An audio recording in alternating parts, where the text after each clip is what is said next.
I had another blessing this week. I turned 86. And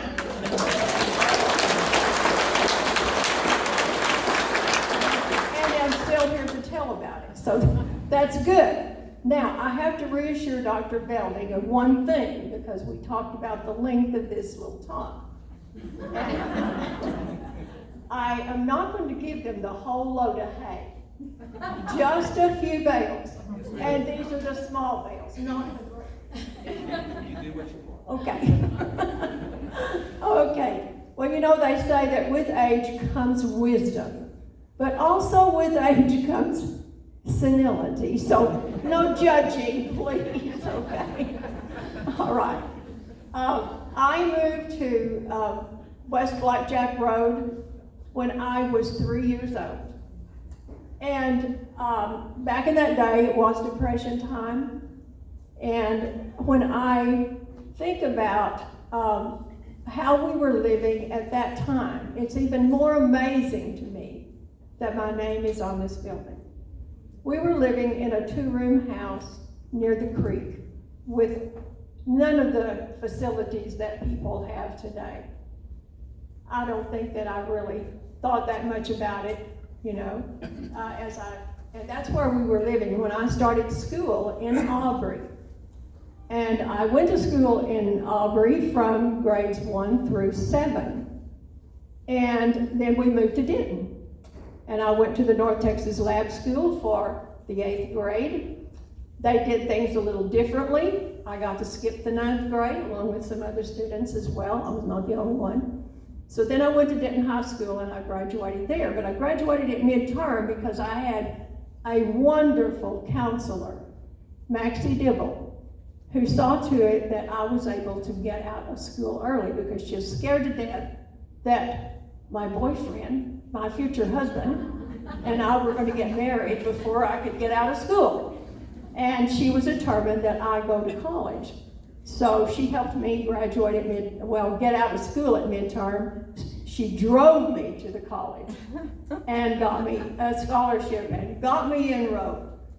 And then she wanted me to go through graduation with my class in May, and so I did that as well. So, but I had that semester of college behind me. And then as Dr. Belding said, I did graduate. I've been in a hurry all my life, folks. So, I mean, you can tell that. And so I went every semester, all summer, and then the fall and winter semesters. And that is why I got out of school so early. But I graduated about 2 months before my 19th birthday in 1953 in the summer. And so the good Lord knew that I was not ready to take on full-time teaching at that time.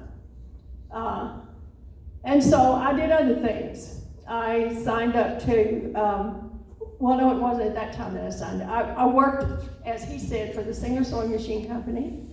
And then I had a couple of children, and that kept me busy. And then I signed up to substitute in Denton. And so I was on that list, and that's how I came to go to Keller, because they had a teacher decide not to teach 2 weeks after school started, and they sent someone to Denton to go down the substitute list. And so as a result, several of us went down and applied. I was hired, and I started my life's career. And I want to tell you that I have at least one student here today who was in that first 5th grade class. And that is Donald Parrott, and I would like for you to stand, Donald.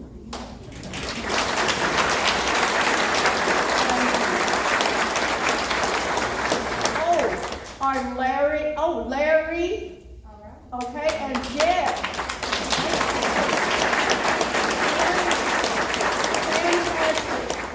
I appreciate you all coming. I cannot tell you how very much I appreciate it. These were little 10-year-old boys at the time. And it was my first year. I hope I did okay, I'm not sure.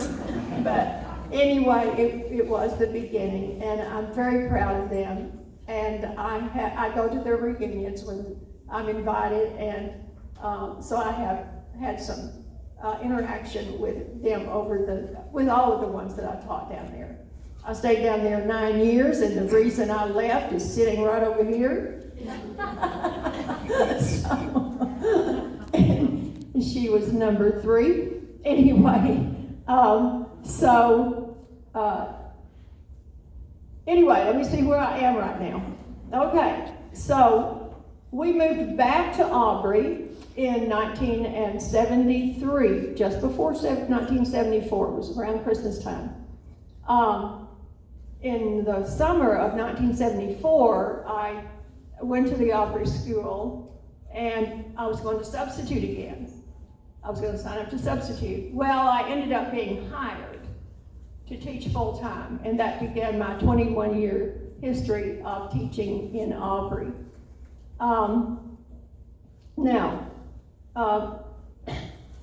That answers the question pretty much of who I am. I have, as Dr. Belding said, I've taught a wide range of things, but I spent most of my teaching career teaching government, history, and economics, and I love history.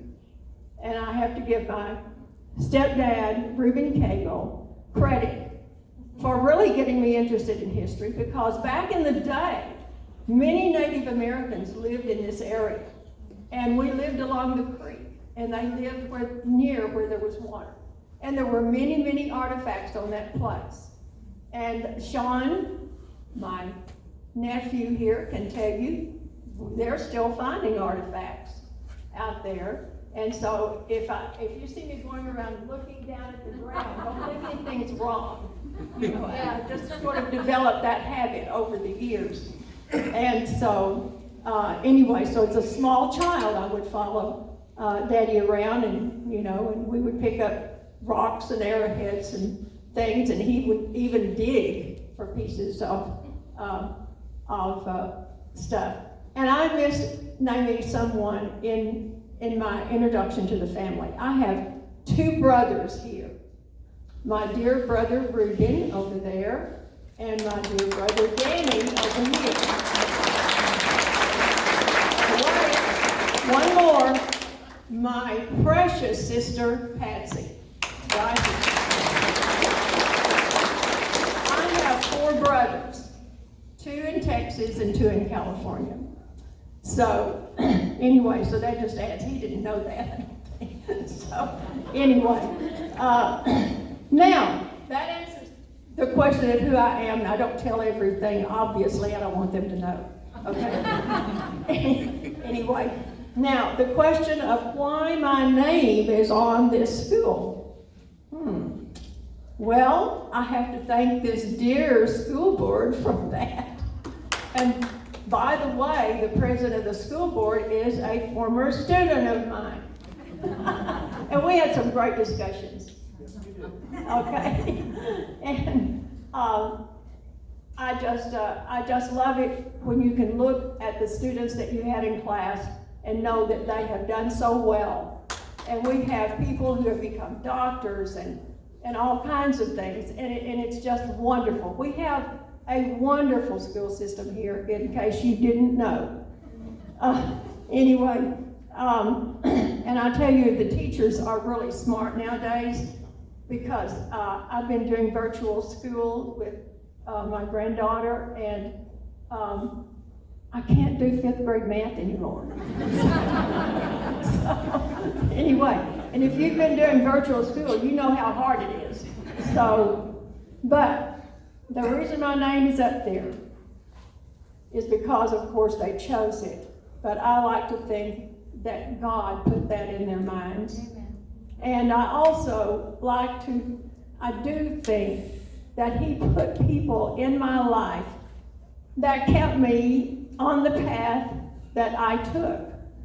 And so I give most of the credit to the inspiring teachers that I had. And some of them were at Aubrey. One of them was Mrs. Greenhouse, who taught me not only to read, but to love it. She was my 1st grade teacher. Another one was Miss Cleo Huggins, and she taught 5th and 6th grade. And that day, they had 2 grades in their room. Can you imagine how hard that was? And she later went on to teach in Denton, and when I was substituting, I got to substitute for her, and it thrilled us both. So she was a real inspiration to me. The other one, and some of you might be here and remember her, and that's Miss Ruby Lockhart. She was my 7th grade teacher. Didn't get to spend 8th grade with her because we moved to Denton. But at Denton High School, the main one was Maxie Dibble, who really, really took me under her wing and saw to it that I got in college. And she was a dear friend for the rest of her life. She passed away some years later. I also had these other teachers, and I'm going to name them because I think they deserve to be named. And it's not, I know none of them are living, but please thank your teachers. Teach your children to thank their teachers for all that they do. So I had one called Joanna Wells Jr., and she was the health education teacher. I had Sally Roberts, and the principal, A.O. Calhoun, for which his name is on this building there on Congress Street. That was my high school, where his name is. He was a wonderful man, and he helped me a lot. Anyway, I thank them so much because they truly inspired me to become a teacher. And I think it's important for us to remember how important our teachers are today, and that they can actually impact children's lives so very much. And so I'm going to sort of read this because I don't want to leave out anything. I'm very thankful for this journey that God has allowed me to take. And it has been such a joy to teach in the school system where I began as a 1st grader. To have my name on this wonderful, fantastic laboratory of learning is so humbling. My prayer and hope is that students here will come to know that learning is a great adventure. And it is a great adventure that does not stop. It goes on. It doesn't stop for summer vacation. It doesn't stop when you've received the highest degree from the best university in the country. It continues. Now, it would be at this place probably that I would stop talking so that eventually we can cut this. But I'm going to do one more little thing. So hang on. Yes. I'm introducing to you something that I hope that will be that you will see at the school from time to time. This is an idea that I got because Denton Museum takes their museum into the schools. And I thought, well, if they can do that, we can do that. So anyway, so I was looking in the ads one day in the paper, the grocery ads, and Aldi had a folding wagon, and I didn't know such a thing existed. It apparently has for a long time, but I didn't know it. And so this is a folding wagon. I had to have something that a person my age might be able to handle. And so I got it, and then fortunately, I go down to Twice as Nice a lot. I don't know if you all know what that is. It's a thrift store. I bought this little piece of material all rolled up down there one day for about 50 cents. So I thought, oh, that's the stuff I need. So I made this cover. So what we're going to do with this, if we're invited in for small groups, we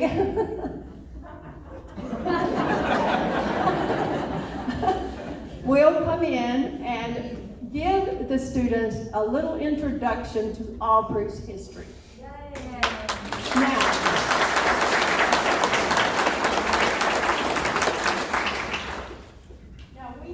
I want to introduce all of you to the museum as well, so I want you to come and visit. We have very large pictures down there. This is This is Main Street, Aubrey. I don't know if you can see it or not. There's a black hat right in the middle of the road there. We don't know why. but anyway, then, let's see, that's just one. I'll show you another in just a minute. And we will have, actually I've asked for about 20 of these, but not from where this one came from. Okay, this is a bunch of students, I'll explain that in a minute. This is a bunch of students waiting to get on the bus. This is a handmade bus, folks. Homemade bus. That's what Aubrey had in the beginning when they first had a school bus. We don't know all those people, but I think I know. Somebody told me they thought they knew. This is a blacksmith shop. Okay? We have a lot of interesting things like that. Now, why do you need to know about Aubrey's history? Because you live here.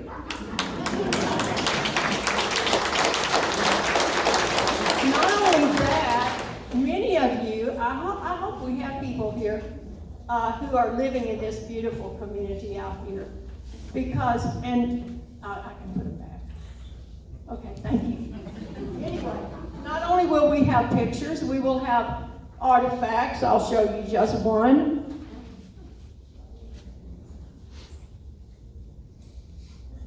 Some of your kids have never seen cotton. Maybe some of you haven't, I don't know. That figures into the economy, the early economy. So children need to know that. They need to know that where these developments were farms. One more thing. Peanuts. It used to be peanut country. Fossilized rocks, showing we were covered with water at one time. Okay. Now, it'll have a lot of other things in it. That's just to introduce it to you, so that you will know that it is available. But what I was about to say is, if you know the history of the area where you live, it connects you to that area. You feel more a part of that community, I believe. Just my opinion. Okay? Anyway, I was to give a history book today. I think I've got it in here. See if that's what it is today. Right in that plastic bag, yes. I put it in there. Okay. Before we did the museum, thank you, we did a history book. So the people in the Aubrey Historical Society got together and wrote various parts of it. And I wrote the part about the Cagle family and about education in our area. And so, anyway, we have sold 2 printings of that. We don't have any more books, but I did want to present this one to this school, Miss Abrams, so that you will. Now, if any of you have $5,000 hanging around that you don't know what to do with, we could use that and we could get a 3rd printing. Okay. All right, and that really is all that I have to say today. This is just so overwhelming to me. I don't know if you remember the old Dallas program. You remember that one? You know, where the guy had the months and months of dreaming. We didn't know it was a dream until he woke up from it. And I'm thinking, is this a dream? Am I going to wake up and it didn't happen? Anyway, thank you.